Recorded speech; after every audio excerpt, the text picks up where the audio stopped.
un espacio abierto para el deporte.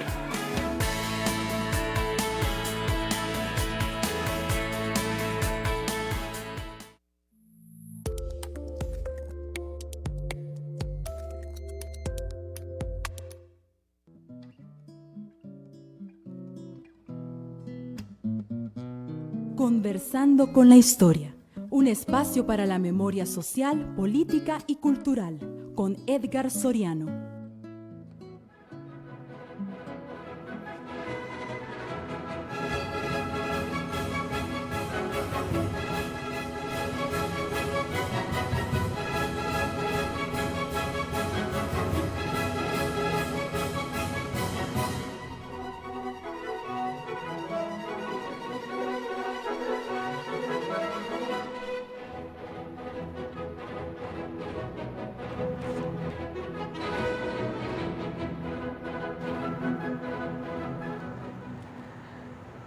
Bienvenidas y bienvenidos a Conversando con la Historia, este espacio para la memoria y la cultura nacional. Como es costumbre, en este espacio que se transmite desde los estudios de UNETV aquí en la capital Tegucigalpa, abordamos temas de la cultura, de la memoria histórica, de las relaciones sociales y políticas en que los hondureños y hondureñas han vivido y cómo estas condiciones sociales se han relacionado en el contexto regional y mundial.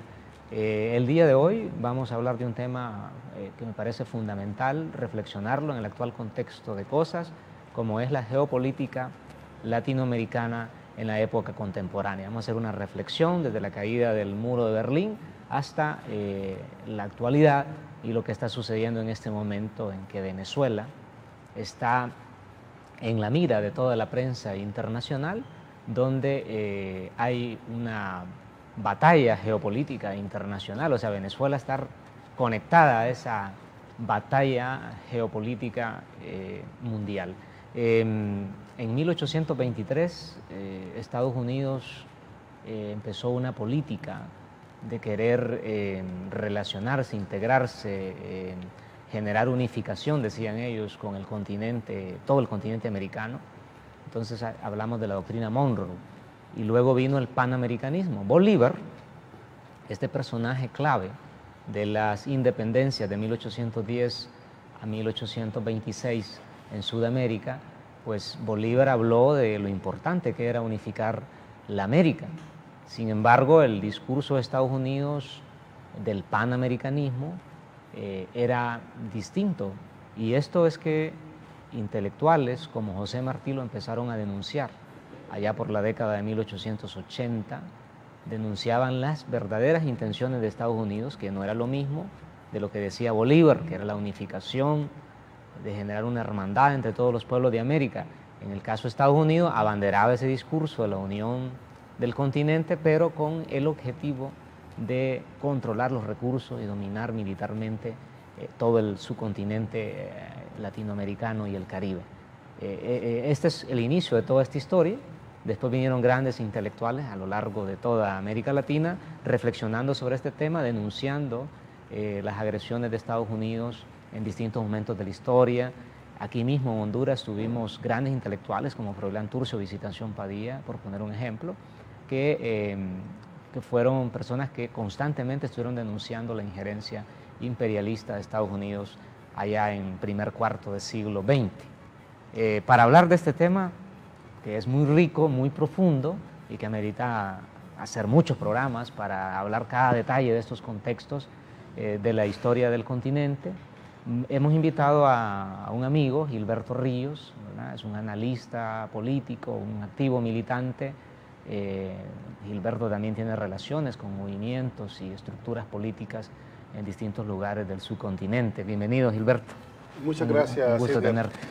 Realmente un honor estar en tu programa, sobre todo porque es un programa muy académico, muy profundo en la cuestión histórica. Y bueno, nosotros los políticos no acabamos de ser académicos, no acabamos de ser profundos en muchas cosas, pero el político que no sabe de historia sí está condenado a fracasar, porque es la que determina pues cómo han sido las sociedades, ¿no? Tanto la perspectiva de la historia que se le dé y el tipo de historia que uno lea, porque también en eso hay que tener cuidado, ¿no? Claro. Y saber hacer balances y a partir de eso poder proyectar una posición. Entonces, me halaga realmente tu invitación y bueno, esperemos dar el ancho para los análisis que ahora mismo están ocurriendo, ¿no? Claro. En América Latina.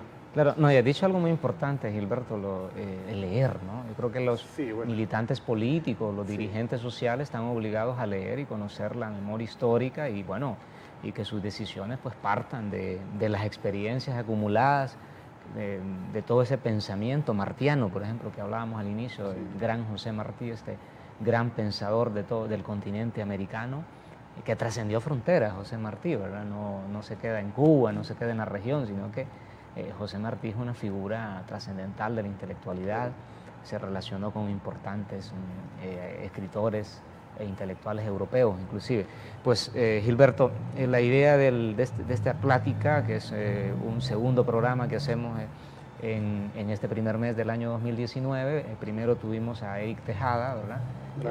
Sí, este escritor hondureño que vive en la Ciudad de México. Hablamos un poco sobre la geopolítica global, ¿no? Ahora nos queremos concentrar en el caso de América, ¿no? En 1989, como sabemos, Gilberto, cayó el muro de Berlín. 2 años después se desintegró la Unión de Repúblicas Socialistas Soviéticas. Y bueno, Estados Unidos vino la década, ¿no? La década donde Estados Unidos venía con todo aquel triunfalismo, ¿no? de construir su mundo unipolar. Así es. Pero cuando llegamos a inicio del siglo XXI, el contexto empieza a cambiar, vienen otras contradicciones. ¿Cómo va a ser esa década, Gilberto, para la América Latina en términos geopolíticos, una vez que Estados Unidos va a empezar a implantar por todo el continente este modelo neoliberal, ¿verdad? Y este triunfalismo ideológico y político de dominio sobre la región? Sí, es una de las etapas tal vez de la historia, bueno, que más marca justamente nuestra coyuntura actual, pero también creo que hay que, digamos, ponerlo en grandes grupos, que serían 3, el grupo de la bipolaridad mundial, la unipolaridad y ahora la multipolaridad. Parece un juego de palabras, pero es bastante sencillo de entender.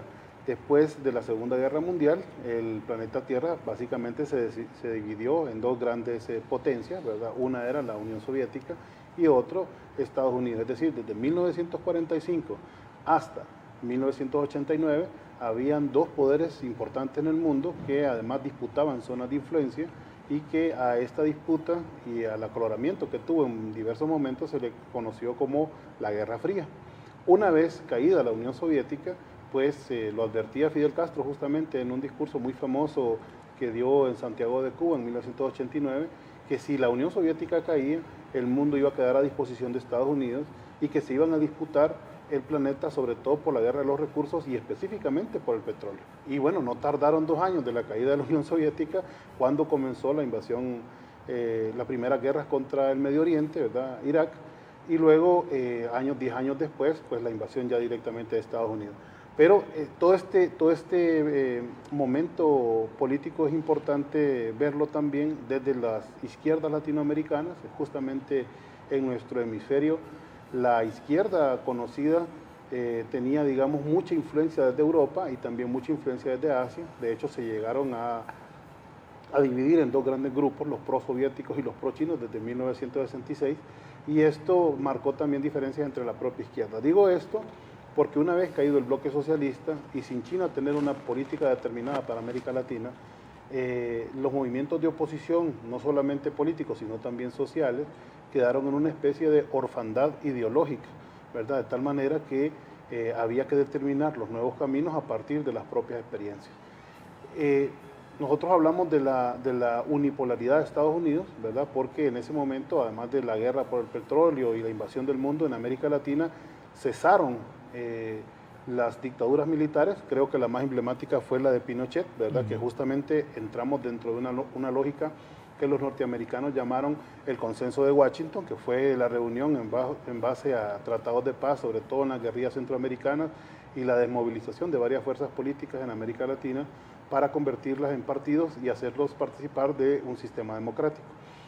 También la izquierda latinoamericana respondió organizándose en su propia, digamos, en su propio cónclave, y nació el Foro de Sao Paulo, ¿verdad? Justamente como una respuesta a esa desaparición del bloque socialista.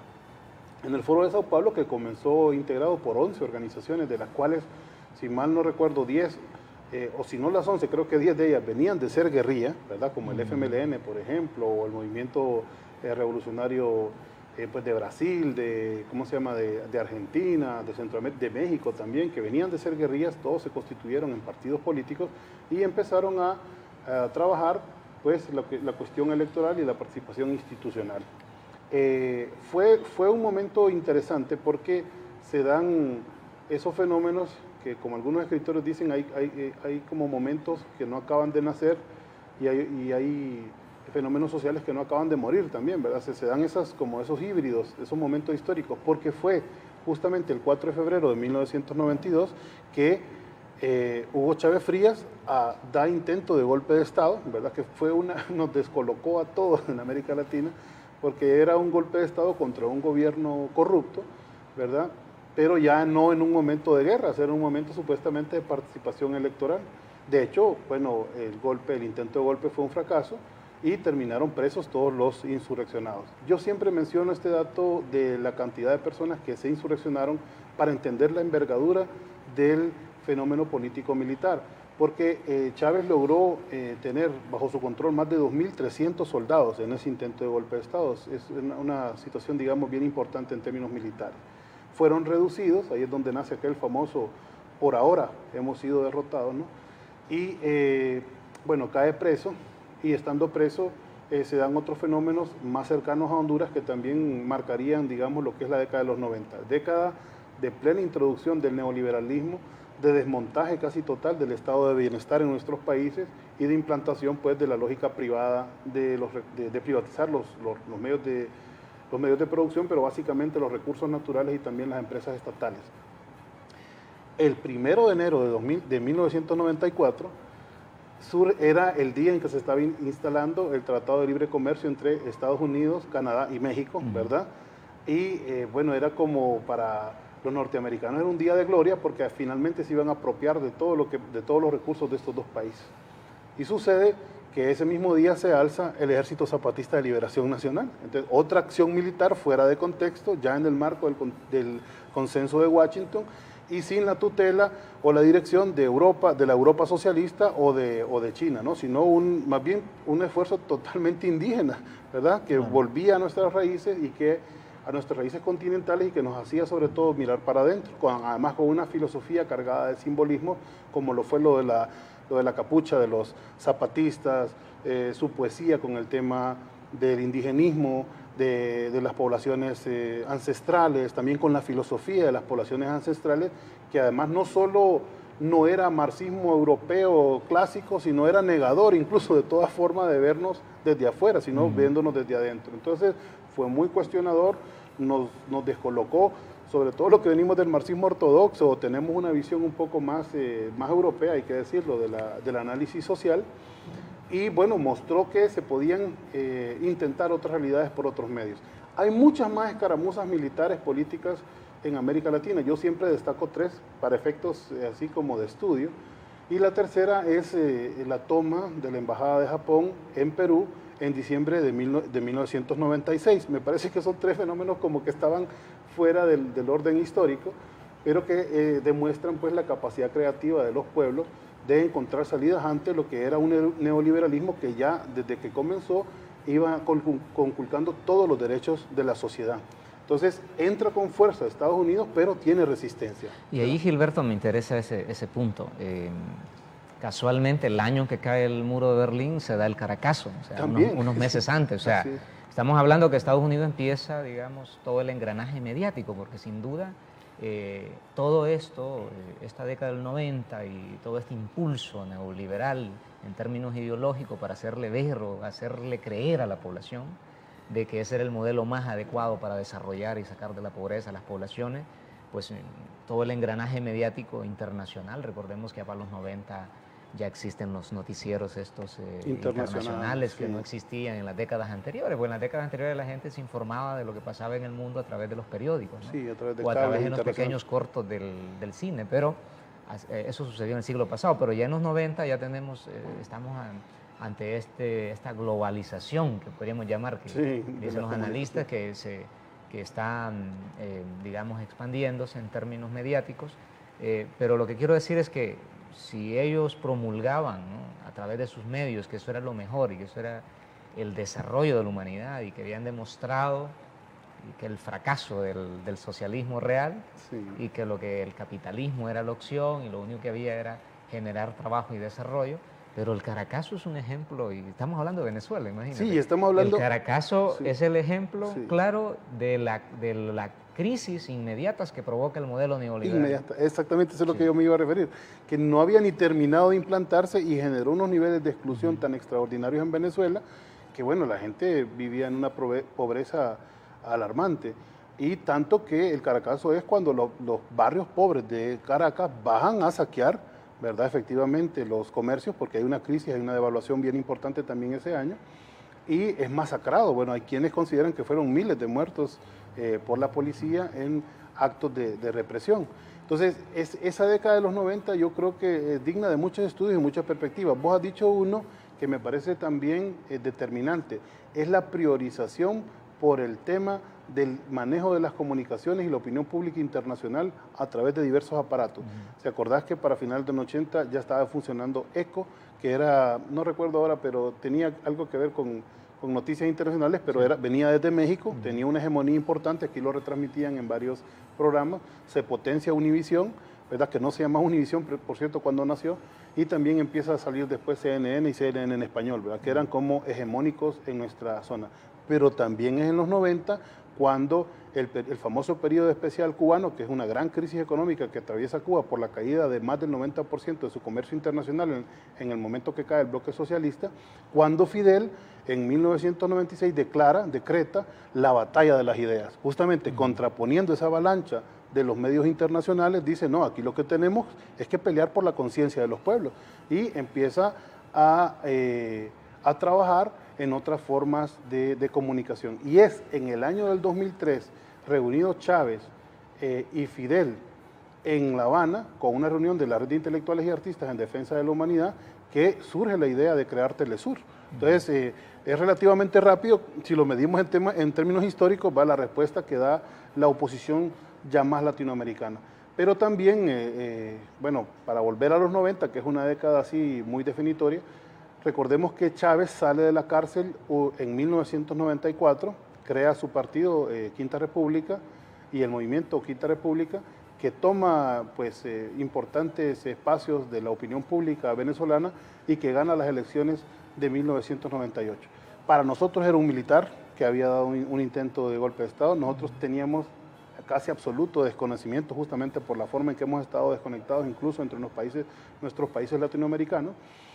Y cuando gana las elecciones y propone la constituyente, no vemos más que un militar pues carismático, ¿verdad? Y no sabíamos tampoco de sus vínculos que ya habían sido desarrollados no solo con la teoría marxista, sino también con Cuba como, digamos, un faro latinoamericano del cambio social.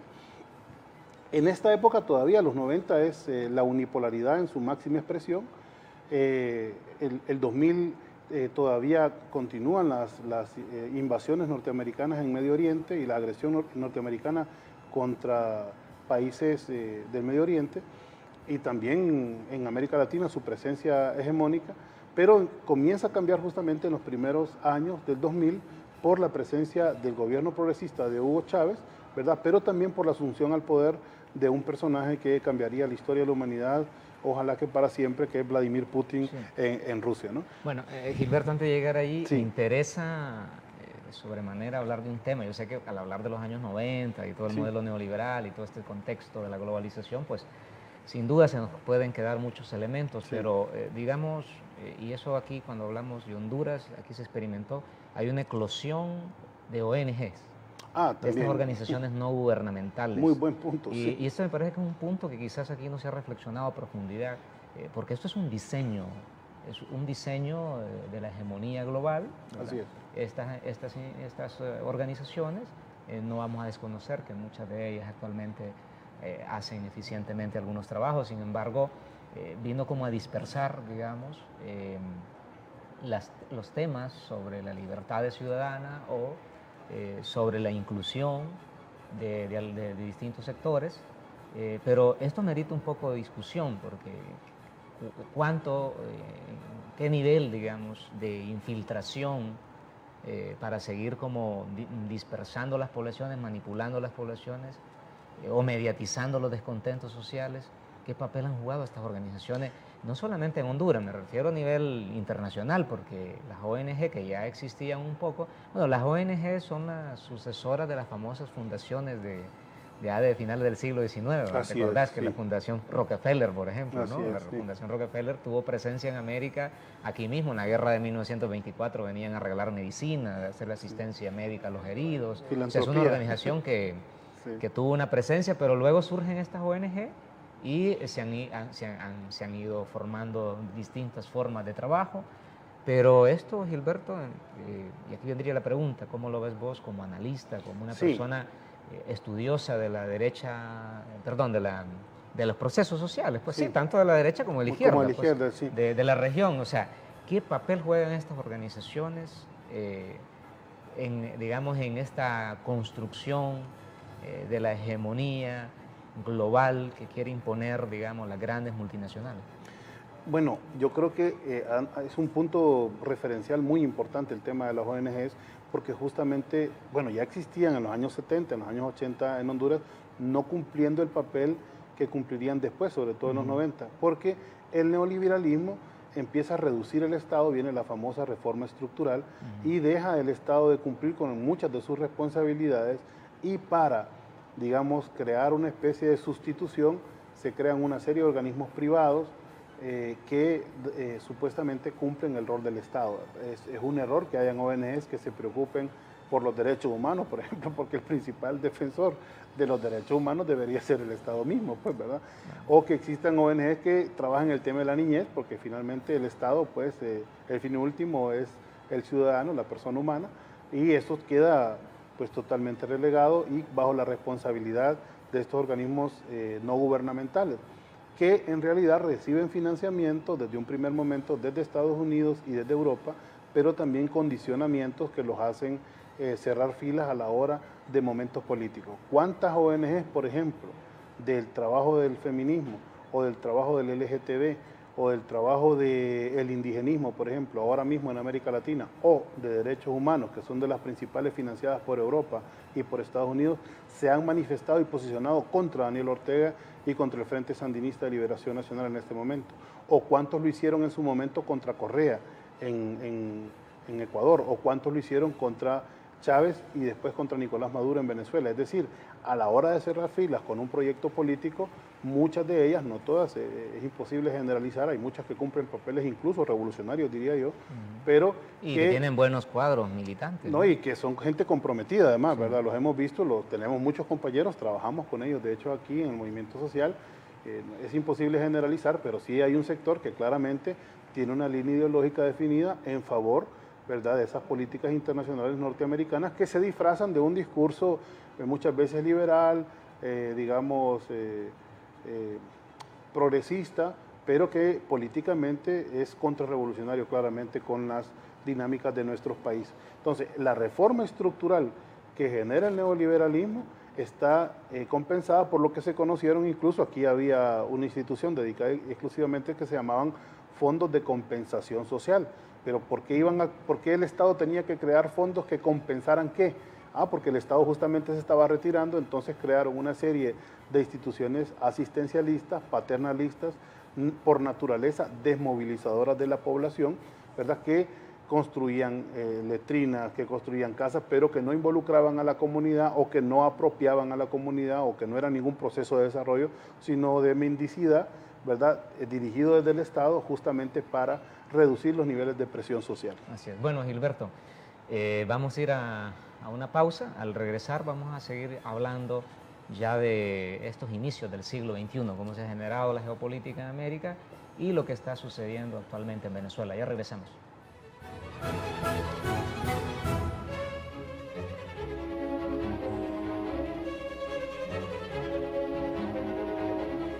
La dictadura es culpable de la migración de nuestros hermanos hondureños al no generar fuentes de empleo, por ende más delincuencia. Eso sin contar nuestros derechos básicos como salud y educación. Por movilicémonos juntos este 27 de enero. Este domingo haz que se escuche tu voz. Pueblo hondureño, Este próximo domingo tienes 1000 motivos para salir a manifestarte a las calles del país. Por la privatización de la salud, por la corrupción, por los altos precios de la canasta básica y por muchos motivos más. Así es de que no te quedes en casa este próximo domingo a decirle fuera dictador. No te quedes en casa, movilízate este 27 de enero contra la dictadura. Fuera Jo. Este domingo 27 vamos a protestar a las calles en contra de los altos grados de impunidad y por los proyectos extractivistas que están afectando a los pueblos indígenas.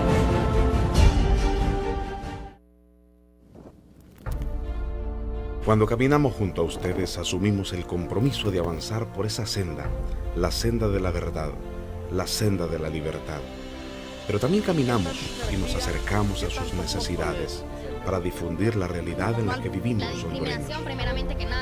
Es encontrarse con la lucha para defender sus derechos, es descubrir y construir un verdadero ser humano. 70 años. Acompáñenme a caminar y hagamos patria. La dictadura nos ha robado el derecho al trabajo y a la educación de calidad. Movilicémonos a las calles este 27 de enero. ¡Fuera Jo! Pueblo hondureño, este domingo 27 todos a movilizarnos en contra de este orden establecido en este país, este sistema reproductor de miseria, hambre y pobreza. Todos a movilizarnos para acabar con este modelo y esta dictadura que tanto daño le hace a este país. Como mujeres y jóvenes hondureñas no queremos más femicidios. Por eso, este domingo 27 de enero sale a protestar en contra de la dictadura de Juan Orlando Hernández. Fuera Jo. Y este 27 de enero a luchar contra la dictadura. Todos los hondureños en toda la aldea, caseríos, municipios, ciudades y capital de Honduras en contra de la dictadura. El objetivo solo es uno. No nos sirve estar divididos. El narcoestado sigue asesinando a nuestro pueblo, nos sigue robando la educación, la salud, el arte, la seguridad, a todos. Este 27 de enero, todos a las calles para poder exigir un mejor futuro. El objetivo solo es uno.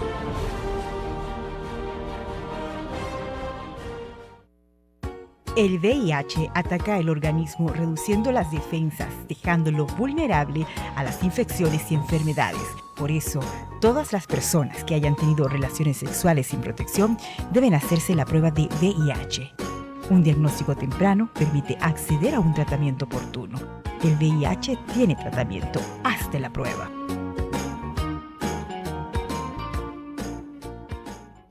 Este 27 va a haber movilización en todo el país, que nos unamos, que luchemos por el futuro de nuestra familia, de nuestros hijos, de nosotros mismos. Nuestro país solo nosotros lo podemos salvar, juntos. Saludos familia, que viva Francisco Morazán.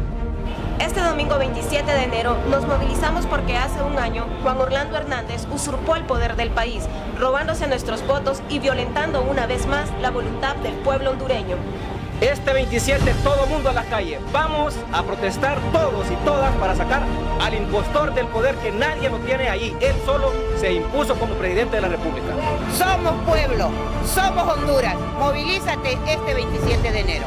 Este domingo nadie se quede en casa, todos a luchar para sacar a Juan Orlando Hernández. Este domingo 27 de enero, movilízate en todo el país en contra de esta dictadura que estamos viviendo ahora.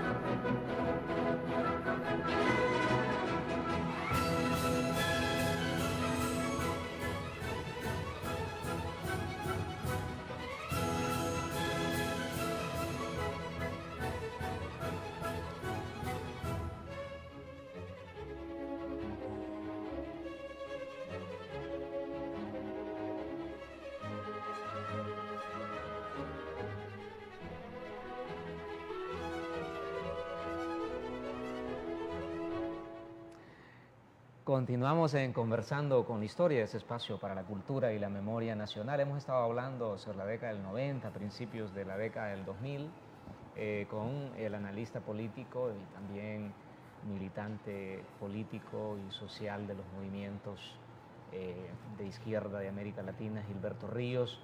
Tenemos un anuncio hoy aquí en el canal UNETV. Se va a repetir a las 7 de la noche el programa 1 a 1 que dirige nuestro compañero Ibis Alvarado, que tuvo la presencia el día de anoche, la noche mejor dicho, de el expresidente de la República, Manuel Zelaya Rosales.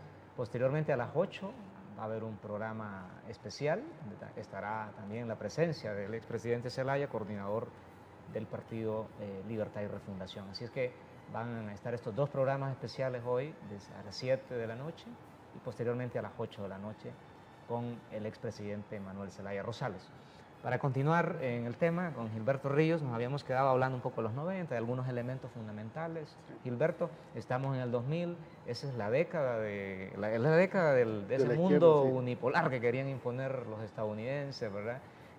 Bush llegó al poder en Estados Unidos a principios de la década y luego extrañamente se dieron aquellos atentados en las Torres Gemelas y ese en el Pentágono, y esto legitimó la agresión de Estados Unidos a Afganistán y a Irak en esa primera mitad de la década del 2000.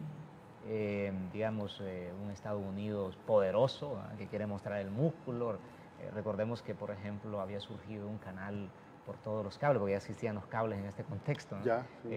History Channel empieza a mostrar todo el poderío militar estadounidense, Gilberto. O sea, y la versión de la historia. Exactamente, y la versión de la historia del triunfo de la Segunda Guerra Mundial, digamos, toda esa construcción ideológica, ¿no?, que ellos han venido implantando. El cine hace su papel también en todo esto. Hollywood ha hecho su papel en todo esto, Gilberto. Entonces venía que a Estados Unidos, ¿verdad?, triunfante todavía, ¿no?, todavía con aquellos aires de 1989, 1990, llega la década del 2000 con ese impulso, ¿no? Ese impulso expansivo, de dominio, de propagación ideológica del esquema, pues, hegemónico estadounidense. Pero a partir de la segunda mitad de esa primera década del actual siglo, Gilberto, la situación empieza paulatinamente a cambiar, ¿no?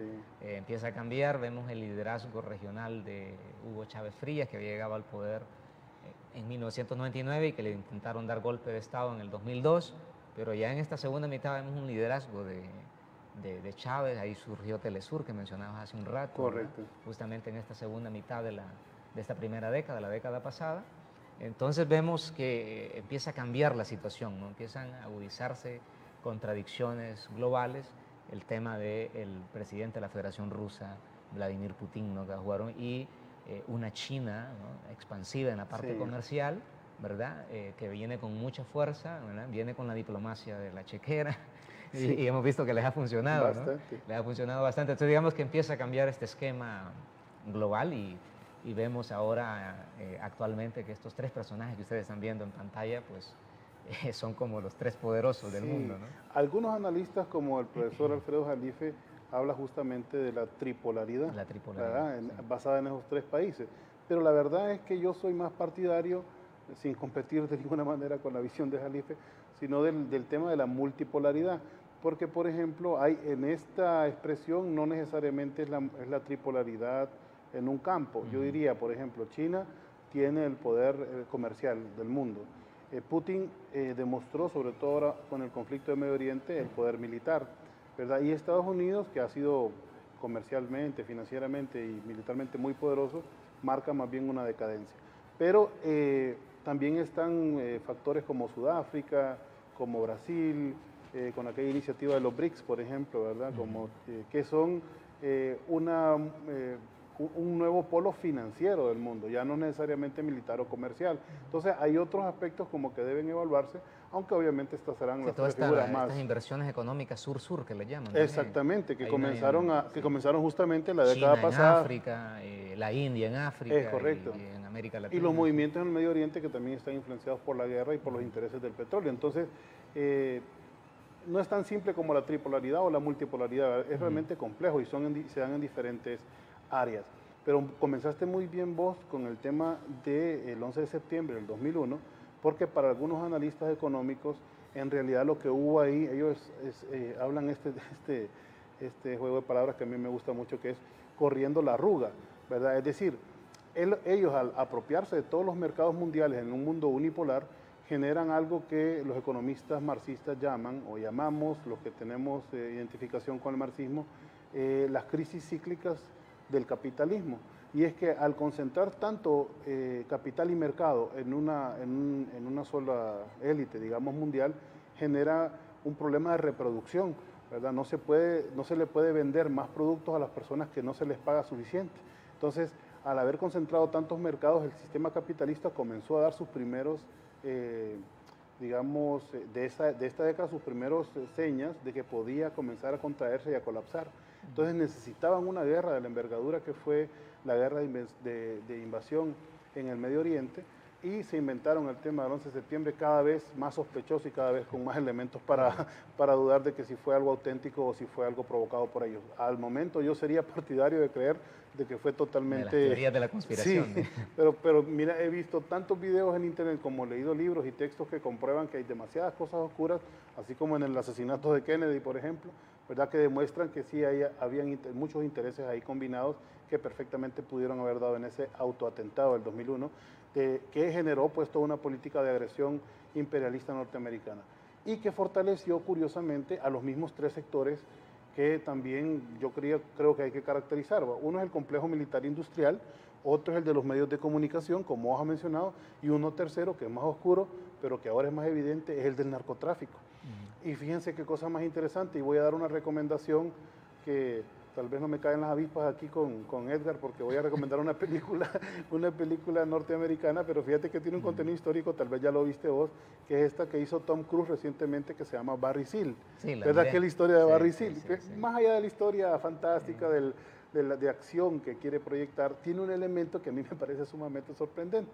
Y es que la película data de 1980 y relata un poco de cómo el tema Irán-Contras y cómo los norteamericanos jugaron con el narcotráfico para abastecer a las guerrillas en Centroamérica y toda su política exterior de invasión en los años 80. Pero lo más interesante de eso es lo siguiente, siguiendo una línea, digamos, analizando el poder ejecutivo norteamericano, que en los años 80 quien fue encargado de la política de represión en Centroamérica fue Ronald Reagan, ¿verdad? Y quien era vicepresidente de Ronald Reagan era George Bush padre, ¿verdad? Y después de que George Bush dejó la presidencia, quien asume la presidencia era quien muestran en la película que era encargado de dejar pasar y dejar hacer en su estado, ¿verdad? Todo el narcotráfico, que era Bill Clinton. Él era el gobernador de Arkansas, ¿verdad? Entonces él llega a ser... en la película manda a sacar a Barry Seal, ¿no? Exactamente, él es el que lo saca directamente de la cárcel, siendo un reconocido narcotraficante, pero miren la línea de sucesión. Reagan, Bush padre, Bill Clinton, Bush hijo, ¿verdad? Obama, que es la continuación de toda la misma política que sobre todo fortalece casualmente a esos tres mismos sectores, el complejo militar industrial, el de los medios de comunicación y el del narcotráfico. Son los mismos sectores. Y digo el del narcotráfico porque, por ejemplo, en la invasión de Afganistán hay un dato muy curioso que manejo muy bien, y hay que artículos en internet que pueden refrendar estos datos, de que el gobierno del Talibán era un gobierno conservador impuesto, de hecho, por la propia política norteamericana.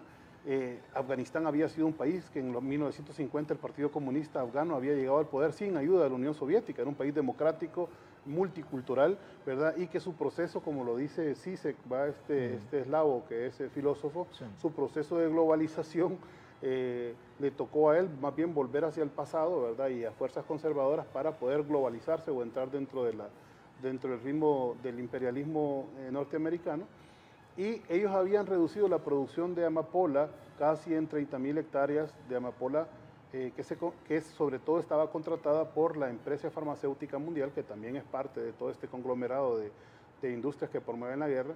Y con esos 3.000 hectáreas, ¿verdad? Pues mantenían un mercado de tráfico relativamente considerable. Pero después de la invasión norteamericana a Afganistán, pasaron de 30.000 hectáreas cultivadas de amapola a 4.200.000 hectáreas cultivadas, lo que significó un 4.000% de incremento, y esto refrenda esta tesis nuestra, que son los factores del narcotráfico, de los medios de comunicación y del complejo militar industrial los que estaban representados en esas presidencias. Curiosamente, valga el comentario, Trump no viene de este sector económico. Es por eso que en Trump hemos visto la continuación de algunas políticas, pero la negación de otras. Por ejemplo, es curioso que Trump lleve 2 años en el poder, pero no hayan habido en este momento guerras de invasión. Entonces, este periodo de 2001 hasta el 2015 por parte de los Estados Unidos está determinado por esa lógica de invadir, de hacer que proliferen los mercados de la droga y de vender armas alrededor del mundo, en el caso de Estados Unidos. Podemos hablar de América Latina también, ¿verdad?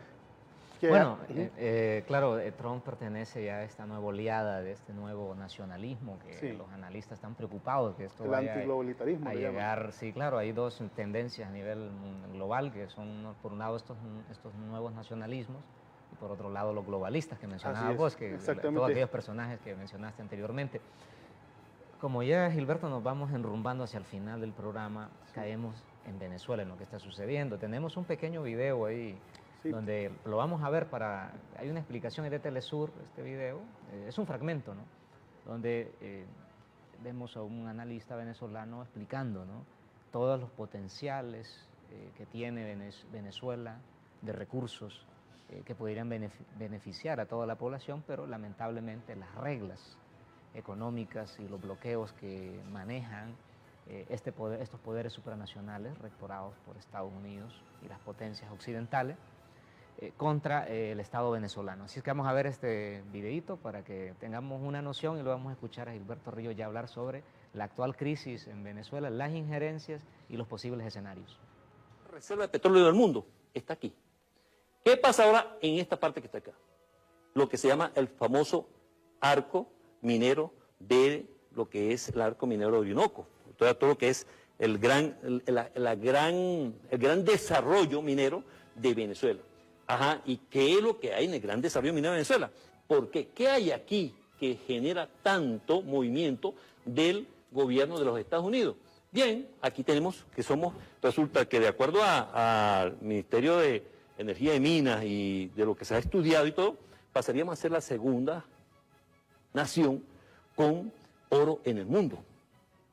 Entonces, detrás de los Estados Unidos, creo que son más de 11.000 toneladas de oro. Entonces, ¿qué significa todo esto que está acá? Resulta que ahí también hay un mineral que se llama el thorium, que actualmente se está experimentando, tiene una certidumbre del más del 90 y tanto % de que es un combustible nuclear que es el que va a sustituir a lo que es el uranio, aunque nosotros tenemos uranio en Zulia, Táchira, Mérida, Trujillo, se consigue uranio, de acuerdo a las bases de las fuentes del Ministerio de Energía y Minas. Tenemos uranio en Bolívar, en Amazonas, Bolívar, ¿no? Y tenemos uranio por acá en Monaga. O sea, que tenemos uranio. Y además tenemos el sustituto del uranio cuando se decida que es mejor el thorium. Entonces, el thorium resulta que se le está llamando, es combustible nuclear no contaminante, combustible nuclear de energía verde. Resulta que este thorium que tenemos aquí en el Cerro del Impacto, ¿no?, equivale a 3 veces, de acuerdo a las fuentes que tenemos, equivale a 3 veces a lo que sería la faja petrolífera del Orinoco. 3 veces en un cerro lo que sería la faja petrolífera del Orinoco. Entonces, tenemos también, aparte de eso, a pocos kilómetros de la frontera, donde ellos están custodiando, tenemos lo que se llama el coltán. Tenemos coltán, thorium, oro y demás minerales estratégicos. Pero aparte de eso tenemos esta parte que está acá, que la primera reserva de biosfera del mundo está aquí en Venezuela, en el Amazonas. Es los recursos naturales, minerales, que tiene Venezuela. Esa es lo que está detrás de todo ello. ¿Quiénes propician todo esto? Que son las empresas petroleras las que están motorizando todo esto de este golpe de Estado contra el presidente Maduro. ¿Por qué? Porque derrocar al presidente Maduro es destruir la Constitución de la República Bolivariana de Venezuela. Destruyendo la Constitución, ellos han colocado acá en el Medio Oriente, donde se han metido, sus propias constituciones. Entonces, si la Constitución se mantiene, no pueden posicionarse sobre Venezuela. Tenemos que eliminar la Constitución para poder dividir a Venezuela, o no dividiéndola, nosotros podemos ser los dueños, administradores de todos los recursos que están tanto en la faja petrolífera, tanto en la parte del Zulia y el sur del lago, como lo que está en Amazonas y el Estado Bolívar. Esas son cuestiones que están dadas. ¿Qué sucede hoy día con Freedom 2. Cuando uno se lee el documento Freedom 2 del general, la guía de planeamiento del general Kurt Krieg, él dice, en una de sus partes, donde hay que involucrar, o sea, él sigue que hay que mantener la relación con los políticos, integrantes de la Mesa de la Unidad Democrática, con involucrar lo que dice, invocar lo que es la Carta Democrática. Todo eso lo hemos venido escuchando todos estos meses atrás. Dice el señor Kurt Krieg, dice también en su guía de planeamiento, en su documento, entre otras cosas, seguir asfixiando a Venezuela desde el punto de vista económico, financiero. O sea que la guerra mediática, la guerra económica, la guerra financiera, la guerra de todo orden, punto de vista, estamos metidos en una guerra de quinta generación. Esa guerra de quinta generación, lógicamente, está detrás los Estados Unidos, quien le manda al Comando Sur que elabore, ¿no?, su plan de cómo asfixiar, estrangular, sacar, destruir a Venezuela.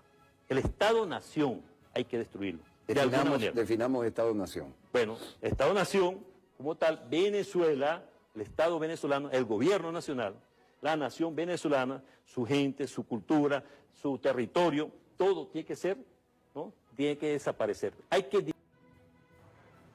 Bueno, ya vimos este fragmento para que tengan una idea. Al igual que Venezuela, toda América Latina es muy rica en recursos, ¿no? Ya vemos las grandes potencias, China, Rusia y Estados Unidos actualmente ya están instalando bases en la Antártida, cerca de Argentina, ¿verdad? O sea, aquí estamos en una disputa del control de los recursos a escala global y bueno, nuestros países quedan en medio y eso vamos a hablar ahora con Gilberto. El poder occidental, por ejemplo, siempre corta las alas de aquellos grandes proyectos nacionales como lo hicieron en la segunda mitad del siglo XX o uno de los casos más emblemáticos en la actual década, a principios de esta década, que fue el derrocamiento y asesinato de Muammar Gaddafi en Libia, un liderazgo concreto en el continente, inclusive estaba proponiendo una moneda africana.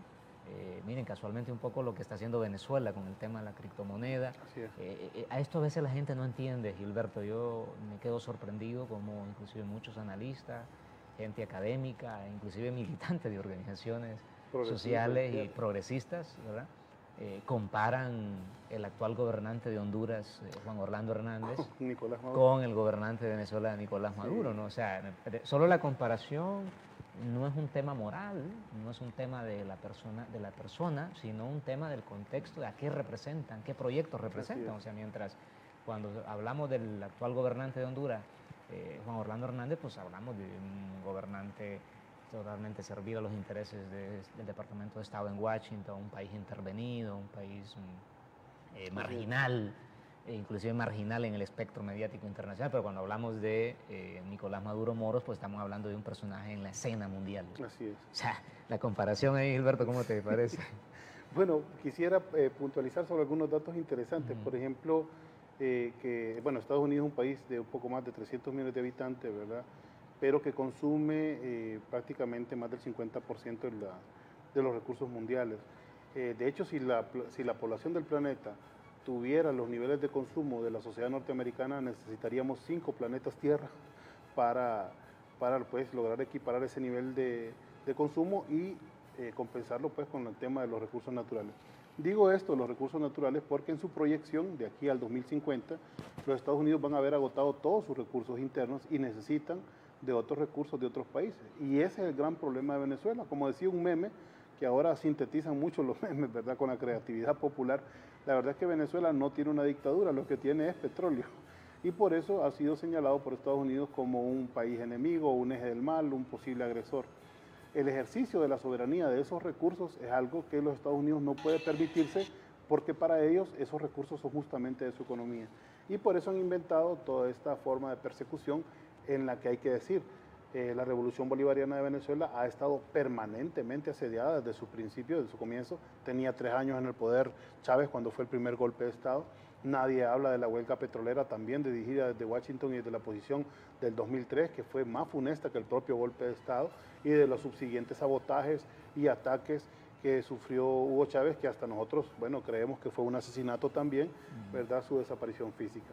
Entonces, pero durante este periodo lo que vemos, para volver un poco también al análisis histórico de Latinoamérica, es que los gobiernos nacionalistas de América Latina, nacionalistas en el buen sentido, empiezan a hacer ejercicio de su soberanía y según la presidenta de la CEPAL, del año 2002 al año 2012, que coincide con todos los gobiernos progresistas de América Latina, es en los periodos de mayores niveles de distribución de la riqueza social en el continente. ¿Y cómo frenó eso Estados Unidos en la región? Pues a punta de golpes de Estado, ¿verdad?, de fraudes electorales y de toda una política de reposicionamiento hemisférica. Ahora mismo fue derrotada por Rusia en Medio Oriente, de tal manera que Trump incluso ha sacado tropas del Medio Oriente y ha dicho que su política va a retirar desde allá a toda su presencia militar. ¿Y dónde se va a reconcentrar? Pues se va a reconcentrar en América Latina. Hoy Venezuela es el epicentro de la geopolítica mundial. Hace 2 semanas venía pues agravándose este discurso y finalmente terminó con el absurdo de la semana pasada, cuando un completo desconocido llamado, ahora nos tenemos que aprender el nombre de estos fantoches, Juan Guaidó, ¿verdad?, un miembro de la Asamblea Nacional de Venezuela, se autoproclamó en una plaza pública como presidente de Venezuela e inmediatamente tuvo el respaldo de los Estados Unidos. Es decir, es claramente, de los países alineados, los cachorros de Lima les dicen que son los cachorros de la guerra de Estados Unidos, serviles. Nosotros, por ejemplo, hablando de la violación de derechos humanos, de la calamidad en la que vive el pueblo venezolano. El Estado hondureño. Sí, el Estado hondureño. A nosotros, va como hondureños dando cátedras de moral. Y los europeos también, Gilberto. Y ahora sale España y sale Alemania. También alineándose. Bueno, Angela Merkel ya tiene como 15 años de estar en el poder. Ya va sobre los 15. 16, sí, de hecho son superiores, van a ser 16 años en el poder, se ha reelecto 3 veces, ¿verdad?, diciendo que lo que hay en Venezuela es una dictadura. Entonces, claramente están tras la hegemonía norteamericana. Es muy vergonzoso para nuestros países. Bueno, en muy pocos periodos hemos tenido dignidad, pero en el caso de Europa sí sorprende, porque son países bastante independientes, con mucho poder económico, pero que se pongan detrás de la estrategia norteamericana, pues los evidencian también como lacayos de esa doctrina de apropiación de los recursos naturales de la humanidad que tiene Estados Unidos. Excelente. Bueno, Gilberto, tenemos ya 2 minutos para conclusiones. La gente ha estado leyendo este fuego cruzado, ¿verdad? Las redes se han vuelto como un escarnio, ¿verdad?, de desinformación, de noticias falsas, de mucha manipulación. La verdad que estamos en una época un poco compleja, pero está claro de que hay una estrategia nueva, porque han habido muchas en el pasado, para tratar de desarticular el gobierno venezolano. Pues ahora enfilan batería con esta nueva propuesta de hacer bloqueo, luego reconocer un gobierno paralelo, luego congelándole los fondos. Vimos ayer en Inglaterra que está congelando una gran cantidad de dinero a Venezuela. ¿Qué escenario posible tenemos en el futuro inmediato para Venezuela y para la región? Bueno, es una estrategia nueva porque tiene nuevos elementos, pero recordemos que este bloqueo contra Venezuela es prácticamente un bloqueo a calco y copia del bloqueo contra Cuba, ¿verdad?, que ya tiene más de 60 años y que es un bloqueo criminal que no le ha permitido a Cuba alcanzar mayores niveles de desarrollo. Es decir, sigue siendo la política norteamericana. Yo creo que estructuralmente hay que definir qué es lo que se mantiene y qué es lo que ha cambiado, y es su deseo de dominar todos nuestros recursos y nuestros países. ¿Qué nos queda a nuestros pueblos? Me parece bien importante lo que dice Edgar, ¿no?, de saber ahora que tenemos redes sociales, ahora que tenemos internet, de saber diferenciar la información, de penetrar hasta el fondo de los problemas, ¿verdad?, conociendo, leyendo, viendo videos. Ahora hay también tantos recursos audiovisuales donde uno también se puede alimentar y darse cuenta de lo que realmente está pasando. Y digo con mucha pena, he tenido que bloquear mucha gente, incluso de Libre, en mi red social esta semana, diciendo Juan Orlando es lo mismo que Maduro. Y yo digo, bueno, los niveles de ignorancia, pero también de penetración y cultural e ideológica son tan fuertes. Cuando se pregunta de manera educada o con alguna esquina de duda, pues podemos tener un diálogo, pero se asevera a rajatabla, de buenas a primeras, de que Nicolás es un dictador. Y cuando preguntamos, ¿pero por qué lo afirma? ¿Sabe que Nicolás ganó unas elecciones? Que en Venezuela en 20 años han habido 24 elecciones, lo que da más de una elección por año, que ha habido un proceso de Asamblea Nacional Constituyente reciente, que a Juan Guaidó no lo eligieron para presidente de la República. Todos esos datos son completamente ignorados y a priori se hacen juicios ¿verdad?, de valor sobre el tema de lo que pasa en Venezuela, porque estamos totalmente influenciados, digamos, como sociedad, por esa media masiva que está controlada desde los centros de poder, desde las élites norteamericanas, y no nos damos cuenta que siendo tan pequeños y tan pobres, le hacemos el juego justamente a las élites y a los poderosos. Entonces, en esta contradicción tenemos que reposicionarnos, tenemos que repensar nuestro protagonismo popular, nuestro protagonismo como ciudadanos, como personas con capacidad de inteligencia y discernimiento, para saber cómo podemos incidir más en el cambio social y en este planeta que se nos está agotando en la lógica del capitalismo. Así es, bueno, muchas gracias, Gilberto. No, muchas gracias y lo repito, un gran honor estar en este programa. Sí. Fue una plática muy amena, sin duda. Gilberto nos ha dejado una reflexión final. Hay que profundizar más en el análisis, hay que leer un poco más la memoria histórica, los contextos, cómo América Latina ha sido invadida, ha sido manipulada para garantizar beneficios a los grandes países industrializados. Todas estas cosas hay que reflexionarlas, leerlas y no caer en ese jueguito de las redes sociales, ¿verdad?, en el escarnio de las redes sociales. Hay que ir un poquito más allá, profundizar un poco más allá los análisis. Bueno, nos retiramos por el día de hoy en Conversando con Historia, solamente recordándoles que hoy a las 7 de la noche tendremos la repetición del programa 1 a 1 con Ibis Alvarado, y a las 8 de la noche un programa especial aquí en UNETV. Edgar Soriano Ortiz les acompaña. Hasta la próxima.